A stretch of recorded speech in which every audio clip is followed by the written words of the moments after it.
Savings করবি সেটা ভালো কথা। তুই কিনা একটা চকলেট ওই পিচ্চি মেয়েটাকে দিয়ে এসে আবার আমাদেরকে পাঠায় দিয়ে 5,000 টাকা দিয়ে নিয়ে আসালি, এটা কেমন কাজ? জীবন তো ঠিকই বলছে। ওই মেয়েটা কি তোর আত্মীয় স্বজন লাগে? মেয়েটাকে এমনি এমনি তুই 5,000 টাকা দিয়ে আসলি, আর আমরা চাইলে মুখের উপর না করে দিস। তোর কাছে কি ভাই ব্রাদারের থেকে মেয়েটাই বড় হয়ে গেল? আরে তোরা যা ভাবতেছিস সেটা না, তাহলে শোন।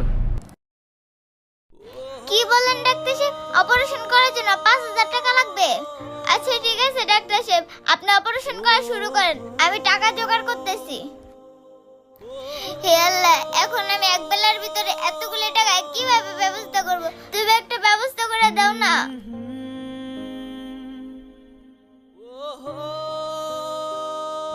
এইবার বুঝতে পারছিস? হ্যাঁ রে দোস্ত, বুঝতে পারছি। আজকে তোর জন্য আমাদের চোখের ভুলের পর্দাটা সরে গেল।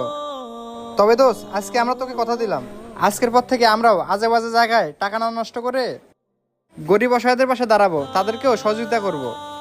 সত্যি বলতেছিস? তোরা গরিব অসহায়ের পাশে দাঁড়াবি?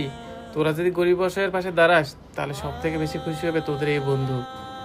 ও আরেকটা কথা, তোরা তো আমাকে পার্টি দিতে বলছিলি, চল আমরা বড় পার্টি না দিয়ে ছোট মোটো একটা পার্টি দিই, 3জন মিলে চা খাইতে পারি। কি বলিস তোরা? হ্যাঁ বন্ধু, তুই ঠিকই বলছস, চল আমরা গিয়ে চা খাই।